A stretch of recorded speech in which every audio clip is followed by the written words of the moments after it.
There are several different inputs that we can work with. Again, usually it's just the design drawings that we have. Our preference is always to work with the PDFs. We used to get CAD drawings, but we found out that it's really a lot better. You flesh out a lot more of the issues if you work right off of the PDF drawings. Sometimes things can be overridden or manipulated in the CAD drawings, so we prefer to use the PDF. In some cases, we receive shop drawings. Sprinkler, for example, is a situation where they've done a lot of design independently and may already have their hydraulic calculations taken care of, and they want us to integrate that into our coordination. So we can work off of those. And then, of course, any submittal information that you may have. When we go to execute the modeling, you can see here we have an experienced team. This is what we do. This is our bread and butter, so it's a lot easier for us to manage the coordination versus some teams that do it once at the beginning of a project, don't do coordination for 8 months, and then they get put on a new project and start again and again. We don't reinvent the wheel. We just kind of keep making it more and more rounded by all the lessons that we've learned. And then another big aspect of our service is that when we model, we match the construction workflow. So we start with underground plumbing, and we do the coordination on that, looking for conflicts with things like footings, grade beams, invert elevations, angle of repose away from the footings. And that's because those are the first things you're going to find out there on site. So if there's something in your plumbing drawings that's not right on the underground, we'll look to that first. Then we'll go up and we'll do the risers. We'll leave a tap at every level. From there, we can go through and we can start doing the primary ducts, secondary ducts, gravity pipe. And by following this construction workflow, we flesh out the issues in the same way that the site guys would flesh out the issues. During that modeling process, I mentioned earlier, we follow what's called a system priority structure. And we follow that to do what's considered clash avoidance. So rather than modeling something in clash in the first place, because we have this SPS diagram, if there's something in the way when one of our modelers goes to add a new element, it's pretty likely that that item is more important and should probably stay there. And so the new element, the secondary element, for example, needs to avoid the more important level 1 item. So I'll show you that in just a minute. And then we will document the unresolved clashes. So again, if you go back to what I mentioned about a pair of fittings as a rule of thumb, if it gets super complex and it changes the design intent, we'll document it, give you all the details, and put that in a report. So to show you what our system priority structure looks like, let's see.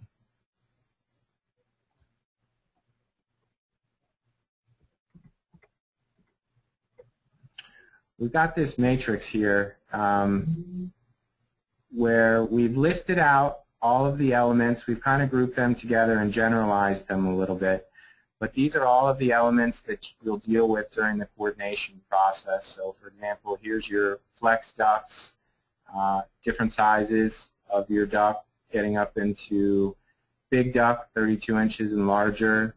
We've got conduits grouped based upon the quantity of them. So maybe you've got 4 conduits running together, 10 conduits, or you've got a bus duct, a cable tray.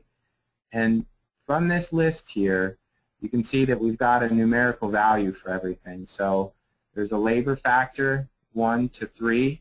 So 1 being the least amount of labor to change something, and 3 being the highest amount of labor.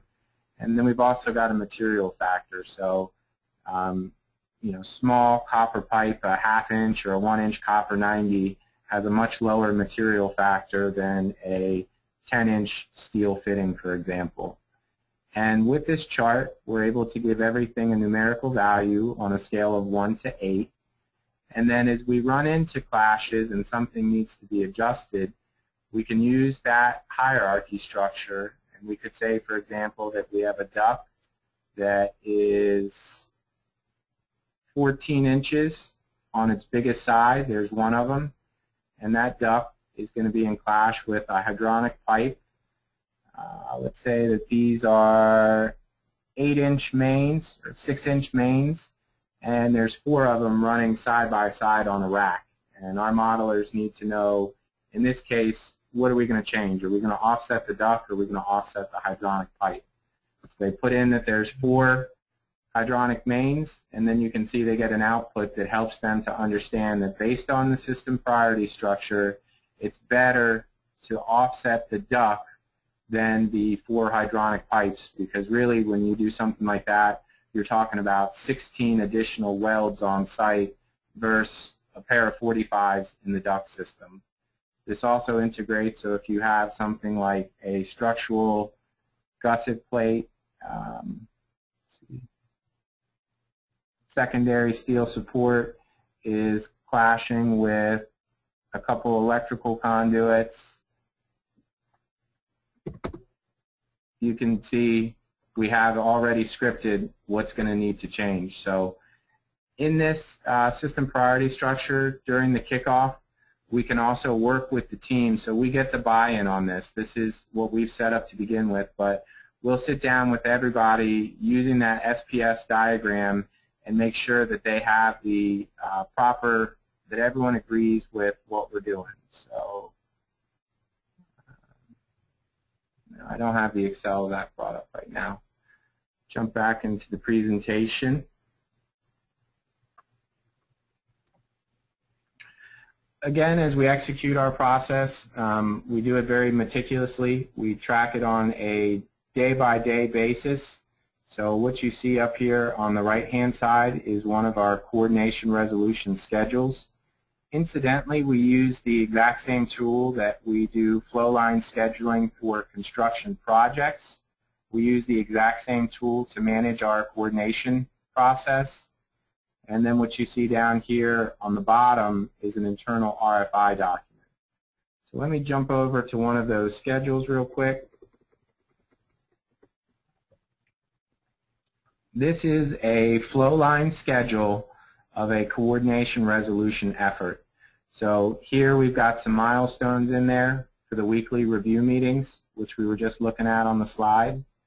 And then these are the different activities that go along with coordination resolution. So if I do a filter on this example, we've got the preparation activity, content plan activities, modeling of gravity pipe. So step by step, these are all our process items that need to be done. We can share this schedule in a Gantt format if the project team is more comfortable with that. So again, this is something I think that's pretty unique to our solution. We actually go through and we schedule it down to the hour, and then we track daily completions on it.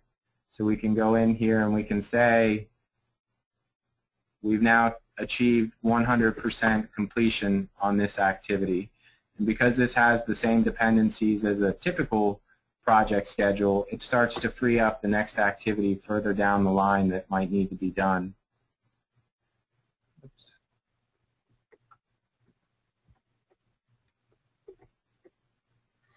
Our RFI document, I can show that.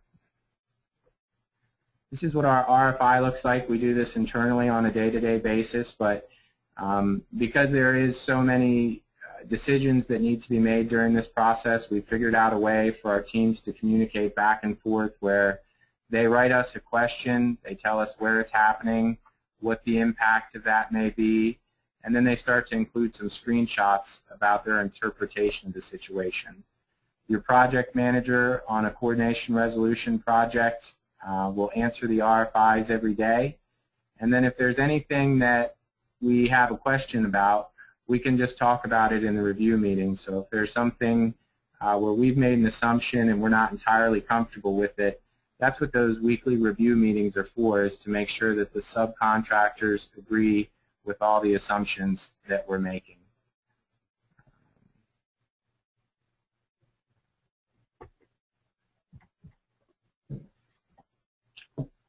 So the constructability reports, as I mentioned, will follow the system priority structure to avoid any clashes that we can, but in some cases we just can't avoid those clashes, so there will be a report that comes from it. That report looks like this. So this is a sample constructability report that will come This is an example of an issue where the information on the floor plan does not match the sizes shown in the schedule. This is great early phase information. This is the kind of stuff that usually a subcontractor may not find out until they have their vendor come in to do all of their submittals. But if they engage us early on, we can flesh this stuff out, get the RFIs written. You can see that we have referring RFI information down here, and start to solve some of these simple discrepancies in the drawings. This, again, similar example, but you've got one size shown on the floor plan, a different size shown on the riser diagram.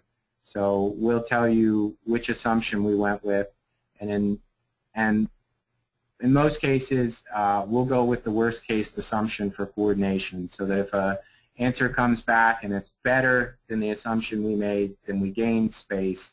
But we've done this enough times to know to kind of plan for the worst and hope for the best. This is, again, a pretty simple example, but you've got a section cut through a mechanical room. It refers to a specific detail on a page, but when you go to that detail on that page, it's not there. Up top here, we've got the grid references, the floor that it's located on, all of the different sheets that we pull this information from. Again, this is all geared to go back towards the installing guy. So maybe you don't know how to run your BIM application. You may not be familiar with Revit or Vico Office, but we're pulling everything back. Here's the page number. Here's the column line. And this is a printed report that can go in the trailer, in the 3-ring binder, marked up, redlined on the drawings, so that the information happening in the 3D model is getting out to the site. This is an example where we had a slab opening that was shown on the architecturals, but it wasn't shown on the structural slab edge plan. And then once we start to run that duct up in there with the flanges, the insulation, the necessary supports, you can see that you've got a 2-foot by 16-inch opening that's missing from the structural drawings, and obviously you're going to want to get that in there before the concrete pour. This is a good example of a plumbing issue that we would find. Again, we'll start right away with the underground plumbing, trying to coordinate that with all your footings and foundations. To do that, we look at the civil drawings and we start to make sure that the inverts shown on the civil and site drawings matches the invert shown on the plumbing drawings, and that all of that works with the actual grade and fall of the pipe. We can also work with you there to optimize the amount of digging that may need to be done. As most plumbers know, instead of, if this pipe, the main might be 6 or 8 feet down in the ground, but you might want to just run the branches up off the top and put them 18 inches down in the ground. So again, by doing this early phase coordination, we're really trying to improve the installation effort. And that's what that's why we have the additional phases to work with the subcontractors to make sure that they're getting exactly what they want out of the services we're providing. This is a pretty common example. Anyone who's dealt with coordination knows how difficult braided pipe is. And this is a good example where you can see here you've got 2 ducts that need to cross each other. So in the 2D plan, it's pretty obvious that one of these ducts is going to be high and one's going to be low. You're going to stack them as tight as possible. But if you need to cross both of those ducts with a gravity pipe, you're going to have a problem because it's running up into the bottom of one and down onto the top of another pipe. So this is a good example of the kind of gravity catches we'll find. This is an example of a heat pump going off the submittal. We know the depth on the equipment. We know the depth on the ceiling. Here's our slab height, how much clear space we have, and in this case we're able to find that the specified equipment just doesn't fit up into the ceiling as needed. This is an example where by modeling the architecture and structure in great detail, so you can see up here we have all the soffit framing. This is an attic, and if you look at the mechanical drawings and the size of the plenum that needs to be put up in this space, the plenum doesn't fit inside of the framing. And this is the kind of stuff that's really hard to catch in traditional coordination because it's not that frequent that the truss framing and all the kickers and everything would be modeled to this level of detail. So by having us create the background to do the QAR service, we can find these very specific and specialized issues.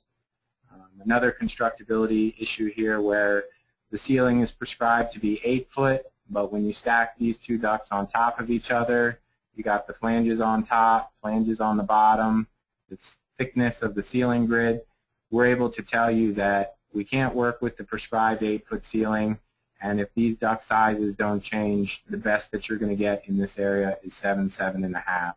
So this would go back to the design team, and then they can decide, do they want the ceiling at 7, 7.5, or do they want to blow out these ducts a little bit and try and get everything to fit up in there.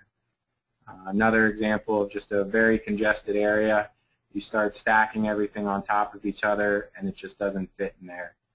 Incidentally, these are some examples of constructability issues from a condominium tower, 18 stories, 15 up above, 3 down below grade.